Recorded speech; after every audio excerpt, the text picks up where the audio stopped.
Hello, many thanks for joining us here on yet another episode of the Candid Talk here on Herman Manyora's YouTube channel. My name is Evan Sukinyi. Well, I'm glad that you're here with us. I'm joined by Professor Herman Manyora. How are you, sir? I'm good, I'm fine. How is everything in the country? The country is going looking well. Rains have begun in some parts of the country. But I haven't seen it in Nairobi yet. Nairobi, there's no shamba here. Oh, the guys from Nyanza are saying you Nairobi prayed. people don't need rain. Yeah. You prayed for rain in Nairobi, where but it is it's required. raining down there. Yeah. And unfortunately, this has been the worst kind of drought that we've witnessed as a country. But we still pray that... There have been tougher times, but because you're a young man, you think that's this is the worst.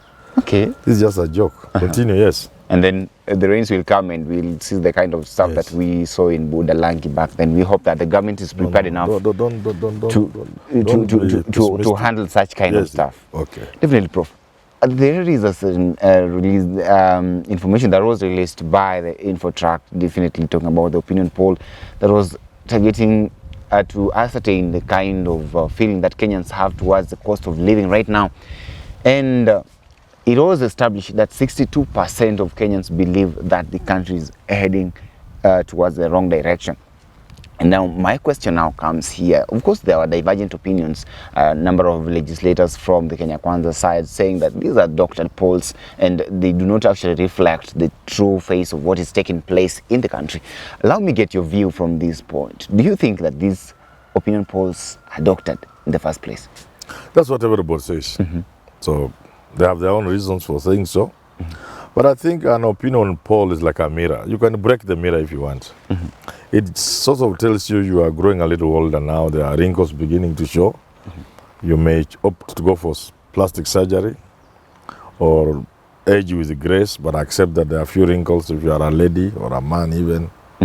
The opinion poll may show you things are not as beautiful as they should be or they were yesterday. But you have the choice to ignore them. That's how what opinion polls are. Definitely. It's not a love letter. No, it is a survey, and it employs scientific methods. But it is not. It's not. The object itself is not science. In other words, it's not something you can measure with a ruler or put in a test tube and measure. Volume. The methods are scientific. That's why they can get a few things wrong. Okay? But by and large, if an opinion poll tells you 60% of the country says, surely you can't ignore that. Even if they were wrong. Because then it means even if you say they are 50% wrong, so that it is 31% of the country. 31% of our country saying the country is going in the wrong direction is enough to get a president out of the White House. 31%. That person know. Even 10%, 15% of the country thinking we are not going, that would be dangerous. So 62, if you're still looking at the doctoring of the polls, then there's something wrong with you. Yeah. How relevant are opinion polls in this country right now, owing to the fact that a number of them have always been proved wrong before, especially those ones before the polls? You remember what took place at the time, of course, Infotrack. It's very bad to say an opinion. Even Ipsos Innovated, for that matter. And then, it's very wrong to say opinion polls are wrong. In 2007, and we know Raila actually won that election. I mean, and you just need even common sense. And even Justice Kega who came here, and he says you can't know who won the election. And this is an Englishman, he's speaking in English. And there's somebody already in the White State House. The chairman, the late Kibuitu, says he could not even tell. So how could you blame opinion polls? In 2017, the Supreme Court nullified the elections. In 2013, William Mutunga ran away from a document that was going to force him to nullify the elections. In 2022, we saw the shenanigans, even as they played out in the Supreme Court. How would you say the opinion polls were wrong? But even if they were wrong, there are indicators, and there are certain factors that may overpower everything else. And they get wrong, even in America. Hillary Clinton versus Trump, where they get them wrong. But it's a rough indication of things. It's not that hard fact. It's not like somebody said it is going to be 10 kilos. It's not that kind of science of 10 kilos. And definitely then meaning, it comes out 7 kilos. It is how do you arrive at the conclusions. that is if all natural factors are kept If everything is taken care of into consideration. But one or two factors may have been given less significance. Like in the last election in America, people may not have known how strong the issue of the boot on the African neck, on the black neck, of George. That issue, people knew it was important. They may not have known how important it was. And the issue of COVID and the so-called laxity on the part of Trump, people could have underestimated it. And it's so those kind of things are always there. But this opinion poll is saying what everybody knows. If you stop in the streets of Nairobi and ask people how many of you can smile, you won't see anybody's tooth. People are suffering, and it's obvious. And the statistics are even there. The number of children who are not in school, government figures, and I repeat, not my figures, government figures. If you look at hospitals, they will tell you there are figures that's in the user side of things. You know, businesses will tell you everything has gone down. Things can't be going down for businessmen when the country is going in the right direction. So things are not right. People are hungry. Yeah. So even if the youth... No, it's common sense. Even, I don't know why somebody was even doing the opinion poll. It's common sense. Things are not going the right direction. Yeah. I also understood. I also understand the fact that a number of Kenyans were even saying that it's not even 60%. It's more than that. Of course. Actually, it's more than that because definitely things are bad in the country. You see demonstrations. But what is important, Nani, is it's not good to deny what's obvious. Number one.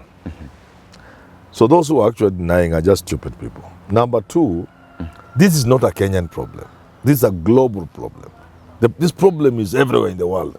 So once you don't deny, you know it's global, but there are things we can do ourselves to mitigate the suffering.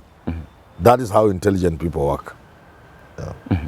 So we at Nairobi Review appreciate the support you have given Herman Manyora's YouTube channel. Through your financial support, we've been able to reach millions of Kenyans and produce quality content every single day. It hasn't been easy, and therefore we appreciate you for subscribing, sharing, and watching us every single day. Whether you're a long-term fan or just discovering this YouTube channel, your financial support can make a huge difference. You can M-Pesa us via 0768 074 076 or use till number 964 4543. That is 0768 074 076 or M-Pesa till number 964 4543. We highly appreciate your support. Definitely the likes of Senator Aaron Cheruiyot do not come outside here rubbishing the kind of reports. You know the problem in this country, and I think I don't know about other countries, but I think it's is less. An intelligent person chooses to make themselves just come out like an idiot. If people say things are not going well, why would you want to argue with that and then come out looking very bad? And you are an intelligent person. People like Cheruiyot are people with a future. Because these are intelligent people. These are people I've interacted with. And for me to say somebody is intelligent, the critical me, you must really be intelligent. Cheruiyot is a very intelligent person. Why do you want to lower yourself to levels that you make yourself look ridiculously useless and foolish? Because you can say it's true, the observation is right. But let us try and place things in context. This government took office barely 6 months ago. Okay? It is too early for you to judge this government. At the time it took power, this was the situation in the country. Look at the drought. This government could not have brought this drought. You see? Now, look at what is happening elsewhere in the world. So we are not isolated. But this government, and I'm part of this government, should do more than it is doing now. You come out intelligent that way. You don't try to deny the obvious in a sycophantic manner.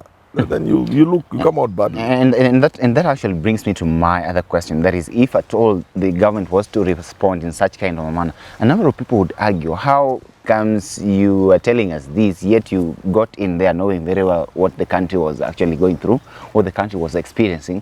And initially, when the former president used to tell us about some of these things that actually contributed to the high cost of living in the country, you rubbished them off and blamed everything on handshake. Now that handshake is not there, why then would you tell us about global factors, about drought, and about all these things, instead of solving the problems of Kenyans, just as you said, that once you sworn in, then everything would actually go down? You know, I keep giving the example of this young British Prime Minister who took over about a month or two ago.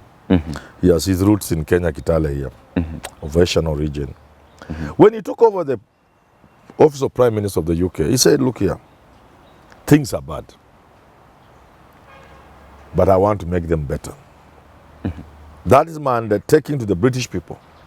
He didn't look back and blame anybody. You look forward and work on the problem. So it's very wrong for you to take power as if you didn't know. If you didn't know things as bad as they are in the manner in which Gachagua normally puts it, then you are not even prepared to govern. You didn't know. So why were you looking for power? By the time you come close to being president, you must know what kind of country you are doing. You must have. That's why you hit the road running, because then you know the situation. But in terms of explaining everything away by way of the handshake, or it's not Ukraine-Russia war, handshake, or price of unga, handshake, or not oil, handshake, not the dollar, handshake, that's just campaign. That I would understand. That's how people campaign. But the moment you move into office, then you must begin to work. And one of the challenges this government is having, and that's why people like Cheruiyot will talk the way they are talking. On the one hand, they are telling us there are challenges. There are hardships. Of course, they keep blaming Uhuru and Raila. But on the other hand, they are engaged in excesses, in extravagance. So when you are engaged in excesses, in extravagance, in overspending, that's documented, you don't have the courage to face people and tell them, look here, these are hard times. It's very difficult for you. So you'll have to explain it in the manner in which Cheruiyot dismisses this opinion poll. Does it mean that our leaders are just out of touch with what is taking place on the ground, with the reality that is, or they just decided to ignore what the common mwananchi feels? I think our leaders are not serious, that's all. They are not serious. And they take government as a business. Opportunities to make business with government and to make money, to improve their lives, to dress better, to travel all places maybe they will never have traveled. That's the sad part of it. But our leaders, if our leaders were aware of what's happening on the ground, they will make things better for Mwananchi, but they can't. Because they are not serious. They have no intention of bettering the lives of the people of this country. They have no intention of making anything better. They have no intention whatsoever of improving the standards of living of the people of this country. They have every intention to enrich themselves, to live better lives, to own more property, to travel better places. And so, but otherwise, the problems we face may be huge, but they are not insurmountable. I saw somebody comment and say that, well, if it were you, or rather Murkomen, or rather anybody in government would be asked such kind of question, then definitely you would believe that the government is, the country is headed the right direction, because you're ever flying abroad, doing things that you did not actually used to do before, things that you couldn't afford back then. You're now able to. You're going to put on a billion suit, 1.2 million. Yeah. So personally for you, you were doing well while somebody's child is down there, does not. There are some who've not even reported back to school. Yeah. There's some many, not suffering. some, many, many. At a time like this, any government that cares, they would not burden people with more taxes. They would even waive school fees. Because things are bad. Why do you think it has taken a while for the government actually to fulfill its promise that it gave to the common mwananchi? Because a number of things that you see take place here, there is not that aspect of the literal aspect of Mama Mboga and Mtuakokoteni, as it was said back then, is not actually coming to play out. What do you really think is happening? Either they didn't know what the country was, or they had no idea of running government, or they are ignorant, or they had no intention whatsoever of working for the people of Kenya. Or they are just clueless. Or it was a miraculous victory. Like it was a miraculous victory. You are surprised you are there. Because The challenges facing this country are not that great. There are countries with big problems, big challenges, both social, economic, political, religious, and so on and so forth, cultural. We don't have a big problem in this country. Our problems are so minor. If I'm the president of this country, within 6 months, everybody will be smiling. Yes, just smiling and smiling. Just smiling. Everybody will be smiling in the streets of Nairobi. President Manyora is working for us. Because the problems are not many. They are not insurmountable, like I've said before. These challenges are very simple, everyday challenges. Because you cannot compare these challenges with the challenges other countries have. Yeah. So definitely we can manage Yes, other countries. we can manage, yes. Well, ladies and gentlemen, I would like to stop at that point, but before I do this, please, if you've not subscribed to our channel, or if you're watching us for the first time, please do make an attempt and subscribe here, so that whenever we upload any content, then YouTube will actually notify you, so that you may get a detail of everything that is taking place here. We have a number of shows still lined up for you. Jalil Kabiro coming up with his very robust political analysis and conversations here, and of course Richard Mwenje coming up with analysis on everything economic taking place in this country on Business Glide and Siasa Brigade. Till we have this conversation again, have yourself a very lovely day. My name is Evans Okinyi.